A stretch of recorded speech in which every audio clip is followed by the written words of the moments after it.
नमस्कार सर्वांना, संक्रांतीच्या खूप खूप शुभेच्छा। मुंबईमध्ये निवडणुकीचं वातावरण जोरात सुरू आहे आणि त्याचप्रमाणे पाठिंबा किंवा कोणाच्या विरोधामध्ये काम करण्याच्या देखील भूमिका बऱ्याच सुरू आहेत आणि त्या संदर्भामध्ये मनोजदादांनी मला काल फोन करून सांगितलं की आपण कुठल्याही प्रकारचा कसलाही पाठिंबा कुणालाही दिलेला नाही। जुन्या त्यांचे जे व्हिडिओज आहेत त्याला कट करून एडिट करून त्या प्रकारचं वातावरण निर्माण केलं जातं।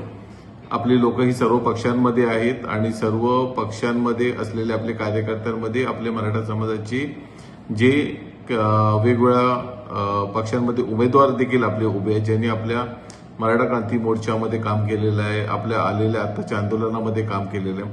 अशा वेळी एका विशिष्ट पक्षाला किंवा एखाद्या विशिष्ट लोकांना समर्थन करणं हे योग्य राहणार नाही आणि त्यांनी त्या संदर्भातला निरोप पोहोचवला की मी आम्ही कुठल्याही प्रकारचं कुणालाही समर्थन दिलेलं नाही। मागचं जुनं कुठलं तरी उकरून काढून या संदर्भामध्ये दाखवलं जात आहे। त्यामुळे त्यांनी पुन्हा एकदा मला सांगितलं की तुम्ही सांगा की आपण अशा प्रकारचं कुठलंही समर्थन मुंबईमध्ये कुठल्याही पक्षाला कुठल्याही माणसाला केलेलं नाही। मला बरेचसे 2 दिवसापासून फोन सुरू झाले। काही लोकांचं म्हणणं असं आहे की आपल्याला आताच्या राज्य सरकारने काय केलेलं नाहीये, त्यांनी आपल्याला टॉयलेट बाथरूम दिले नाहीत। काहींचं म्हणणं 2017च्या ज्यावेळी आपला मोर्चा निघाला मुका मोर्चाला त्यांनी मुका मोर्चा म्हटला, मग त्यांना आपण कसं समर्थन द्यायचं, किंवा त्यावेळी ते सरकारमध्ये होते त्यांनी देखील त्यावेळी टॉयलेट वगैरे दिले नव्हते।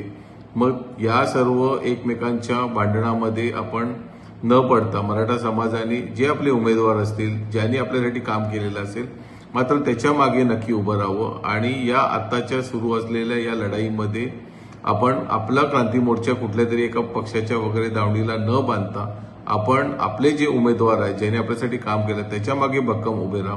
ज्यांनी आपल्याला आरक्षणामध्ये देण्यामध्ये मदत केलेली त्या लोकांच्या सोबत उभे राहा, परंतु कुठल्या तरी एका पक्षाला किंवा एखाद्या समूहाला तिथे आपण समर्थन देणं किंवा ज्यांनी आपल्यासाठी जर म्हटलं जातं की तसं काय आपल्याला मदत केलेली आहे मराठा क्रांती मोर्चा म्हणून, आणि तसं जर नाही झालेलं आहे तर मग समर्थनाची गोष्ट येत नाही। त्यामुळे मनोजदादांचं देखील मला त्याबद्दल एक विचारणा झाली की आपल्याला ठाकरेंकडनं काय समर्थन झालं होतं। मी त्यांना स्पष्ट सांगितलं, साहेब आपण मोर्चा आपल्या जीवावरती काढला, जे काही गोष्टी होत्या त्या आपण आपल्या जीवावरती वैयक्तिक जीवावरती घेतल्या, कुठल्या पक्षाचं एकही रुपयाला दावणीला न बांधता आपण केलेलं आपलं काम आहे। त्यामुळे कुणाला समर्थन द्यायचं आणि कुणाला नाही हा विषयच येत नाही।